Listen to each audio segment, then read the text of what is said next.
Great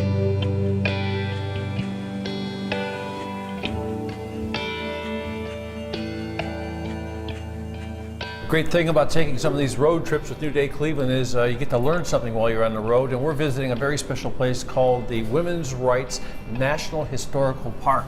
And this is a national park, isn't it, Ranger Lee? That's correct. It's part of the national park system. Good to see you, sir. All in one beautiful building here. And this, how does the story begin here? What story do people learn when they come in?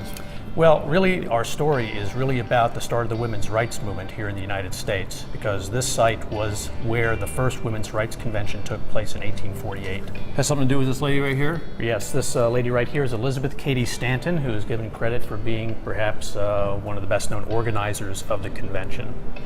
I walked in the building. I knew I was coming to a national park, and I was surprised to see that it's a group of two buildings on beautiful grounds, but it's not what I would think was a national park. Right, that's true. Yeah, it's a little different because we're a historical site, so it isn't so much about nature as it is about the history and the historical landscape. Now, all these people are real people from history then? Most of them are. Some of them are representing some of the organizers or attendees of the convention, and some of them are simply anonymous, which is sort of symbolic of the fact that we don't know the identity of every single individual who was at the convention in 1848. There were about 300 people there, but we really only are sure of the identity of approximately 100 or a little more than that. 100 people, and that started to change the world right there. That's right. You know, it's very interesting. When I walked upstairs, I didn't know what to expect when I came here. When I walked upstairs and I started looking at the exhibits and reading some of the things or listening to some of the things, it gives you chills, doesn't it? It does, yes.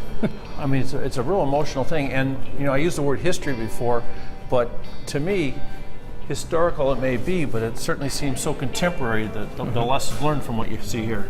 Oh yes, yes it is, because what they did here in 1848, many of the things that those women were dealing with were things which continued to be things that had to be fought for right on up into the 21st century. There are still some things where they're still fighting for some of the stuff they talked about then.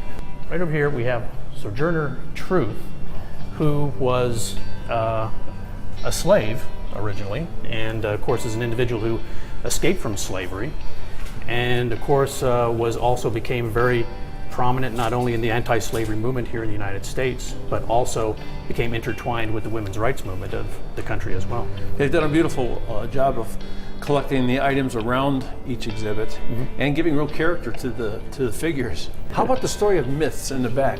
There's a quote over there that I found very interesting about how myths are used to practically enslave people. Well, I guess that's true, yeah. In a way, people will take those myths, perceptions that somebody might want to perpetuate about a group of people or individuals, and of course by continuing to have those go on, in a way it's actually putting those people down or enslaving them in a way. So we're in Seneca Falls, right? Yes. Seneca Falls, New York, part of the Finger Lakes region. I'm so glad I came in here. Yeah, it's one of those out-of-the-way places that a lot of people might not realize exists, and then they find it and realize that it really is a very important part of American history. Hey, thanks for the special tour.